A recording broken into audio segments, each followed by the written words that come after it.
Press সচিব শফিক ভাই মাঝে মাঝে এমন এমন কথা বলে পুরো বাংলাদেশ কাঁপাই দেয়।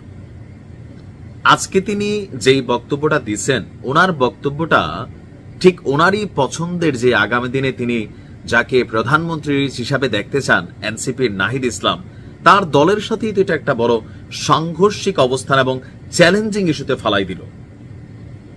কেন কথা বলছি, ডায়লগটা কি শুনতে ভালো লাগছে। সরকারের পক্ষ থেকে এরকম ডায়লগ আসলে মানুষ সরকারের প্রতি শক্তি, সরকারের কি বলে যে স্ট্রেংথ, এই জিনিসগুলো কিন্তু সামনে চলে আসে। নির্বাচন পেছানোর মতন কোন শক্তি এই মুহূর্তে দেশে নাই।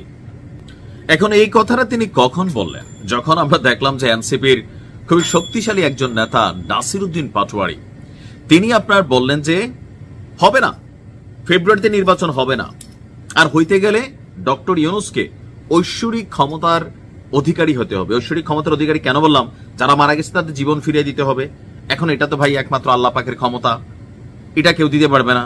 যাদের হাত গেছে হাত দিতে হবে, এটাও আল্লাহ পাকের ক্ষমতা, এটাও কেউ দিতে পারবে না। সো একটা কনফ্লিক্ট কিন্তু নির্বাচন নিয়ে আসছে। এমনকি ওনার এই বক্তব্যের পরে বিএনপির অবস্থান কিন্তু শক্ত। অপরদিকে জামাত ইসলামও একটু কঠোর ভাষা হালকা পাতলা অ্যাপ্লাই করতেছে। এই যখন পরিস্থিতি, অপরদিকে ডক্টর মোহাম্মদ ইউনূসের পদত্যাগের সংখ্যার খবর আপনাদেরকে দিয়েছি যে এনসিপি জামাতকে একসাথে আনতে না পারলে নির্বাচন তিনি করতে পারবেন না, সো তিনি পদত্যাগ করবেন, ব্যারিস্টার ফুয়াদের বক্তব্য। এই পরিস্থিতিতে এসে আমাদের প্রধান উপদেষ্টা যিনি প্রেস সচিব আছেন শফিক ভাই, তিনি বলছেন প্রধান উপদেষ্টা ঘোষিত সময়, অর্থাৎ ডক্টর ইউনূস যে সময় দিয়েছে আগামী বছর ফেব্রুয়ারি মাসের রোজা শুরু হওয়ার আগেই জাতীয় নির্বাচন অনুষ্ঠিত হবে। ওই নির্বাচনকে পেছানোর মতন কোন শক্তি দেশে নাই। অনেকটা আওয়ামী লীগ স্টাইলে কথা। তিনি সম্ভবত একটা জিনিস ভুলে গেছেন যে এই মুহূর্তে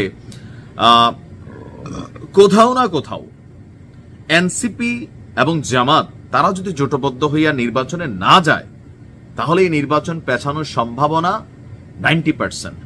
ইভেন নির্বাচনটা ঠিকমতো হবে কিনা সেইটা নিয়েও সংখ্যা দেখা দিবে। কারণ কি, ডামি প্রার্থী ছাড়া বিএনপি বিদ্রোহী প্রার্থী দিয়েও আপনারা নির্বাচন করতে পারবেন। আর এই নির্বাচনটা কেমন লাগবে যে একতরফা নির্বাচন। আগে আওয়ামী লীগ যেমন বিএনপির ডাকসে আসে নাই, জামাত আসে নাই, জামাতে তো নিবন্ধনই ছিল না, তো তারা করছে কি ডামি প্রার্থী দিয়ে এক ধরনের নির্বাচন কইরা ইন্টারন্যাশনালি কিন্তু একটা অ্যাওয়ার্ড নিয়ে নিয়েছিল বা স্বীকৃতিও নিয়ে নিয়েছিল। কিন্তু কার্যত মানুষ হাহারিয়ে দিত যে ডামি নির্বাচন, তাচ্ছিল্যর সরে। তো আপনার তিনি এই কথাগুলো কখন বললেন? তিনি বলেন পুরো জাতি এখন নির্বাচনের জন্য প্রস্তুত। নির্বাচন কমিশন সহ সরকারের সব অঙ্গ সংগঠন সম্মিলিতভাবে নির্বাচনকে সুষ্ঠুভাবে আয়োজনের প্রস্তুতি নিচ্ছে। ফেব্রুয়ারিতে নির্বাচন হবে, এ বিষয়ে কোনো সন্দেহ নেই। যারা সন্দেহের বীজ রোপণ করছেন তাদের বলবো আপনারা থামুন। মানে এনসিপি কে হালকা ধুইয়া দিচ্ছেন তিনি, কারণ এই সন্দেহটা এনসিপি তৈরি করতেছে যে নির্বাচন হতে দিবে না। এখন তাদেরকে কি বললেন? থামুন, রোজা শুরু হওয়ার আগেই ভোট অনুষ্ঠিত হবে, আর ডিসেম্বর মাসেই তফসিল